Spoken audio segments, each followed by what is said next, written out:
আমন্ত্রণ জানাচ্ছি উচ্চতর গণিতের আরেকটি ক্লাসে টেকনিক ইজি এডুকেশনের পক্ষ থেকে। আজকের ক্লাসে আমরা সৃজনশীল প্রশ্ন 2 সমাধান করব। প্রশ্নটি সমাধান করার আগে চলো প্রশ্নটি ভালো করে পড়ে নিই। আমাদের এই প্রশ্নটি উদ্দীপক 2টা পার্টে বিভক্ত। প্রথম অংশে বলা হচ্ছে কি দেখো তো, প্রথম অংশে বলা হচ্ছে পুত্রের বয়স মায়ের বয়সের 1/3 মানে 3/1 পিতা মায়ের চেয়ে 6 বছরের বড়। তিনজনের বয়সের সমষ্টি অনূর্ধ্ব কত বছর? 90 বছর। তার মানে তিনজনের বয়স সর্বোচ্চ 90 হতে পারে বা তার চেয়ে কম হতে পারে। উদ্দীপকের দ্বিতীয় অংশ, একটা অসমতার সমীকরণ দেওয়া আছে 3x - 2y is less or equal 12, একটি অসমতা। বুঝলাম। প্রশ্ন ক এর সমাধান করার জন্য আমাদের উদ্দীপকের প্রয়োজন নেই। প্রশ্ন ক এর সমাধান করার জন্য বলছে কি যে অসমতাটি সমাধান করে সংখ্যা রেখা অঙ্কন করো। তাহলে অসমতাটাকে একটু সমাধান করে নেই। তো আমরা যদি এই অসমতাটি সমাধান করতে চাই তাহলে আমাদের সমীকরণটাকে আমরা একটু নিয়ে আসি। দেখো এই যে অসমতাটি কি আছে এখানে বলো তো, আছে হচ্ছে 3 × x - 2 ইজ লেস দ্যান 6। এটা হচ্ছে ক। তো এইখান থেকে আমাদের x এর ভ্যালুটা বের করে নিয়ে আসতে হবে। তো প্রথমে আমরা যে কাজটা করব তা হচ্ছে এই x এর সাথে যারা আছে কোএফিসিয়েন্টগুলো তাদেরকে আস্তে আস্তে সরাই ফেলবো। তো আমি যদি এই 3কে সরাতে চাই তাহলে একটা 3 কি করতে হবে, ওই পাশে পাঠাইতে হবে। তো সাধারণ সমীকরণে আমরা ওই পাশে পাঠাই দিই, যেহেতু এটা অসমতার সমীকরণ তাই আমাকে হিসাবটাকে ডিটেলসে করতে হবে। তাহলে পুরো সমীকরণটাকে আমরা যদি x - 2 তাকে আবার যদি 3 দ্বারা ভাগ করে দিই, ঠিক এটাকেও আমরা যদি 3 দ্বারা ভাগ করি 6কে, তাহলে কিন্তু হয় এই 3 কাটাকাটি হয়ে যায়। কাটাকাটি হয়ে আমরা কি পাই বলতো? কাটাকাটি হয়ে আমরা পাই x - 2 ইজ লেস দ্যান 3 দুগুণা 6। কত পাই বলতো? 2। 3 দুগুণা 6। হ্যাঁ, 6কে তুমি যদি 3 দিয়ে কাটো তাহলে 2 হয়ে যায়। এবার এই -2কে সরাতে হবে। তো -2কে সরাতে গেলে দুই পাশে কি করতে হয়?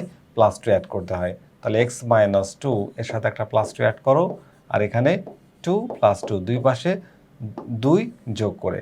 তাহলে কি পাচ্ছ বলতো? এখানে +2 - 2 ভ্যানিশ হয়ে যায়। তাহলে x ইজ লেস দেন কত বলতো? 2। x ইজ লেস দেন 2 না, এখানে 2 আর 2 অ্যাড করলে হয়ে যাবে 4। এই যে 4। এই হচ্ছে আমাদের সমীকরণের সমাধান। তাহলে সংখ্যা রেখায় দেখাতে বলা হয়েছে। তো x এর মানটা কি বলতো? এখানে দেখো x এর মানটা হচ্ছে তোমার 4 এর চেয়ে ছোট। 4 এর চেয়ে ছোট, x এর মানটা হচ্ছে 4 এর চেয়ে ছোট। তো আমি যদি একটা স্ট্রেট লাইন নেই, তো মনে করো এটা আমার মূল বিন্দু 0, ডান দিকে পজিটিভ নাম্বার আসবে 1 2 3 4, বাঁ দিকে নেগেটিভ নাম্বার আসবে 1 2 3 4। তাহলে 1 2 3 4 5, এদিকে -1 -2 -3 -4 -5। তো আমার মানটা হচ্ছে দেখো +4, +4 থেকে ছোট। তাহলে +4 হচ্ছে কোথায় আছে? এইখানে দেখো ইকুয়াল সাইন আছে না? নেই। তাহলে এই যে সার্কেলটা এটা কিন্তু ভরাট হবে না, এটা ফাঁকা থাকবে। তো ফাঁকা থাকলো, এখন তার থেকে ছোট কোন দিকে যাবে? বাঁ দিকে যাবে, কারণ বাঁ দিকেই ছোট নাম্বারগুলো আমরা পাই। এদিকে একটু আমরা ডার্ক করে দিব। ডার্ক করে দিলেই কিন্তু এই অসমতার যে সংখ্যা রেখা সেটা কিন্তু দেখানো হলো। তা আমাদের ছোট্ট একটি প্রশ্ন ছিল যে এই সমীকরণটার সমাধান করো, সমাধান করে সেটাকে আবার সংখ্যা রেখায় দেখাও। দেখো আমরাও কিন্তু আমাদের ইজি হায়ার ম্যাথ বইয়ের মধ্যে এটাকে সুন্দর করে সমাধান করেছি। দেখো প্রথম সমীকরণটাকে তুললাম, 3 দ্বারা ডিভাইড করলাম, তারপর দুই পাশে 2 যোগ করলাম, x এর মানটা পেলাম 4 এর থেকে ছোট। সেই সমাধান set x element of R real number থেকে আমরা পাবো x হচ্ছে বাস্তব সংখ্যার সদস্য এবং x এর মান হচ্ছে 4 থেকে ছোট যে কোনো মান। যেহেতু এটা 4 থেকে ছোট সমান চিহ্ন নাই, তাই দেখো এটা ভরাটটা করার থাকবে না, এটা হচ্ছে এই যে ভিতরে ফাঁকা থাকবে। এই আমাদের হচ্ছে সংখ্যা রেখার সমাধান। আমরা পরের প্রশ্নটি যদি একটু দেখি, আমাদের পরের প্রশ্নে বলা হচ্ছে কি যে উদ্দীপক 1 থেকে পিতার বয়স অসমতার মাধ্যমে প্রকাশ করো। পিতার বয়স দেখো একটু খেয়াল করো, পুত্রের বয়স মায়ের বয়সের 1/3, আর পিতা আবার ওই মায়ের চেয়ে আরও 6 বছরের বড়, এবং তিনজনের বয়স একসাথে মিলায় 90 বছরের চেয়ে কম, অনূর্ধ্ব 90 মানে ম্যাক্সিমাম 90 হতে পারে। তাহলে আমরা যদি একটু এখানে বোঝার চেষ্টা করি, দেখো মনে করলাম যে পিতার বয়সকে ধরলাম হচ্ছে x বছর। পিতার বয়স ধরলাম কি, যেহেতু পিতার বয়সের কন্ডিশন বের করতে বলছে, তাহলে মাতার বয়স কি হবে? মাতা পিতার চেয়ে 6 বছরের ছোট, কারণ পিতা 6 বছরের বড় ছিল, তাহলে মাতা 6 বছরের ছোট। তাহলে মায়ের বয়স হচ্ছে x - 6, এবং মায়ের বয়স যখন পেয়ে গেলাম, মায়ের বয়স হচ্ছে x - 6, x এর ভ্যালুটা আমরা জানি না। পুত্রের বয়স মায়ের বয়সের 1/3 মানে 3/1। তাহলে এটাকে আমরা 3 দ্বারা ভাগ করলে পুত্রের বয়স পেয়ে যাব। মানে x - 3 যদি মায়ের বয়স হয়, তাকে x - 6 মায়ের বয়স, তাকে আমরা 3 দ্বারা ভাগ করলে পুত্রের বয়স পেয়ে যাব। তাহলে সবার তিনজনের বয়স পেয়ে গেলাম, এটা পিতার বয়স, এটা মাতার বয়স, আর এটা পুত্রের বয়স। তো তিনজনের বয়সের সমষ্টি হচ্ছে অনূর্ধ্ব 90 বছর। তার মানে এক্স হচ্ছে পিতা, এক্স মাইনাস সিক্স হচ্ছে মাতা, এক্স মাইনাস সিক্স ডিভাইড 3 হচ্ছে পুত্র।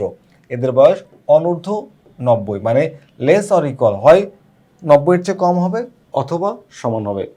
তাহলে এইবার এই মানটা বের করার জন্য এই এক্স এর নিচেটা 1 আছে, এক্স মাইনাস সিক্স এর নিচে 1 আছে, আর এর নিচে 3, তাহলে 1 1 3 এর লসাগু হচ্ছে 3। তাহলে লসাগু কত হচ্ছে 3, এই যে 3 দেওয়া হচ্ছে লসাগু, এখানে বসালাম 3। তো 3 যদি বসায়, এই 3টা ডিরেক্ট এক্স এর সাথে গুণ হয়ে 3x হয়ে যাবে। প্লাসটাকে প্লাসের জায়গায় দাও, 3 ইন্টু এক্স, তাহলে 3x। মাইনাসটাকে মাইনাসের জায়গায় দাও, 3 ইন্টু 6, 3 6 18। এখানে 3 আর 3 বাদ যাবে, ভাগ করলে 1 হয়ে যায়, উপরে যা আছে তা এসে বসে যাবে। এবার চলো একটু সিম্পলিফাই করি, প্লাস মাইনাস করি।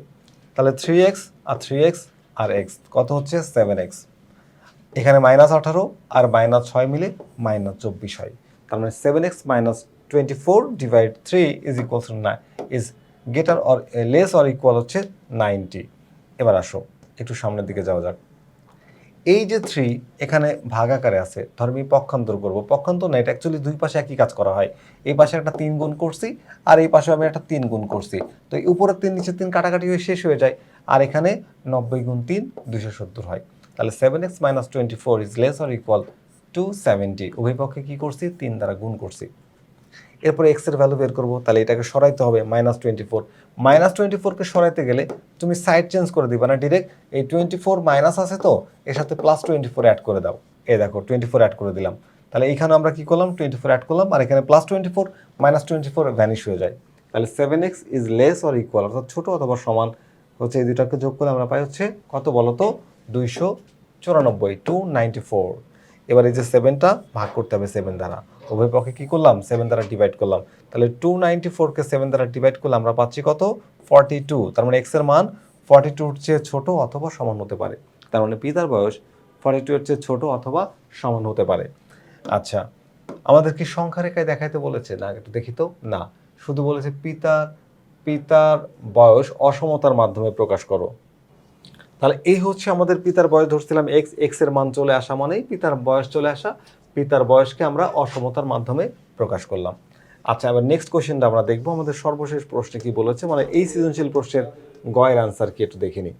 দেখো এই প্রশ্নে বলা হচ্ছে যে উদ্দীপকের 2 হতে অসমতাটির সমাধান সেট লেখচিত্র অঙ্কন করো। উদ্দীপক 2 কোথায়, এই দেখো উদ্দীপক 2, এই যে উদ্দীপক 2-এ একটা অসমতা দেওয়া আছে, সেই অসমতাটির আগে সমাধান করব, তারপর তার লেখচিত্র অঙ্কন করব। চলো এই লেখচিত্র অঙ্কন করা যাক।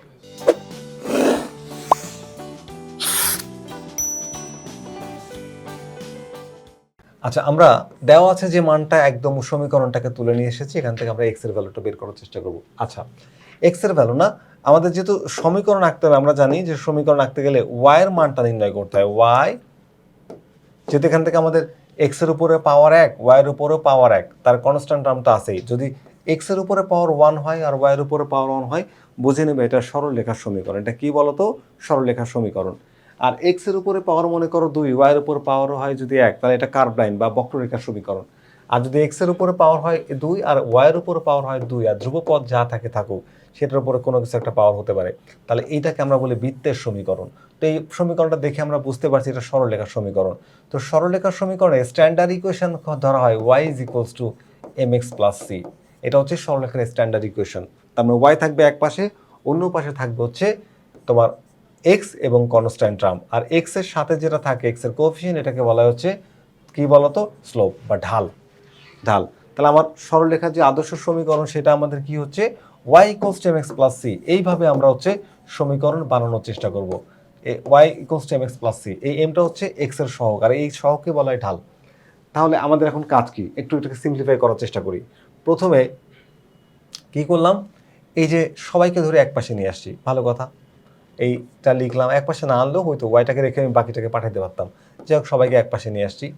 এরপরে যেহেতু আমি কি করব বলো তো, আমি এটাকে হচ্ছে তোমার সরল রেখা অঙ্কন করতে চাই, তাহলে আমার একদম স্পেসিফিক ভ্যালু দরকার। এই জন্যই লেস অর ইকুয়ালকে আমি ডিরেক্ট ইকুয়াল সাইন দিয়ে দিলাম। লেস অর ইকুয়ালকে কী বলতো, ডিরেক্ট ইকুয়াল সাইন না দিলে আমি তো মান বের করতে পারবো না। এই জন্য এই চিহ্নটাকে আমি এই চিহ্নটি কনভার্ট করে ফেললাম। তার মানে 3x - 2y - 12 is equals to 0। তো আমার দরকার হচ্ছে 2y এর ভ্যালু। 2yটা নেগেটিভ, ওই পাশে সাইড চেঞ্জ করলে কি হয়ে যাবে পজিটিভ, তাহলে সাইড চেঞ্জ করে পজিটিভ বানালাম, আর বাকি দুটো একই পাশে ছিল তাই ওরা এমনই থাকবে। তো আমার যে স্ট্যান্ডার্ড ইকুয়েশন কি ছিল, y equals to mx plus c, তার মানে y থাকবে, y এর সাথে তো কোনো সংখ্যা থাকবে না, এক থাকতে পারে আর কি। তো এই যে টুটাকে কি করতে ওই পাশে পাঠাইতে হবে। তো ওই পাশে আছে কি বলতো 3x মাইনাস 12, তাহলে 3x এই যে টুটা পাশে ভাগ হয়ে যাবে, 3x মাইনাস 12 এই ডিভাইড হচ্ছে 2, তাহলে y ইকুয়ালস টু এটা হচ্ছে। তো এটাকে এইভাবেও লিখতে পারো, তুমি চাইলে এইভাবেও লিখতে পারো, এখানে একটু আলাদা করে লিখছে ওর সমস্যা নাই, আলাদা করে এখানে ভাগ করে যে 3/2x, আর এখানে এইটাকে আলাদা করলে কি হয় দেখো 3x/2 মাইনাস 12/2, তো আমরা পাই হচ্ছে 3/2x মাইনাস হলো 6, এভাবে লেখা যায়। আবার তুমি চাইলে এইভাবেও লিখতে পারবা, কোনো অসুবিধা নাই। তাহলে তোমরা দেখলা যে এইখানে আমরা y ইকুয়ালস টু যে সমীকরণটা আবার এইখানে একই অর্থ প্রকাশ করে, তার মানে তুমি এটাও রাখতে পারো, এই আবার একটু এটাকে সিম্পলিফাই করে রাখতে পারো। আমরা এটাই মনে করো ফাইনালে নিলাম, কি নিলাম হচ্ছে যে y equals to 3/2x minus 6, এটা একটা সমীকরণ। এখন এই যে সমীকরণ সরলরেখার আদর্শ সমীকরণে সাজালাম, আদর্শ সমীকরণ কি একটু আগে লিখে দিয়েছিলাম, y equals to mx plus c, এই প্লাস মাইনাস c এটা হলো কনস্ট্যান্ট টার্ম, আমাদের কনস্ট্যান্টের মান হচ্ছে -6, আর এই যে x এই m এর মান হচ্ছে 3/2, দেখো y সমান সমান সামথিং চলে আসছে।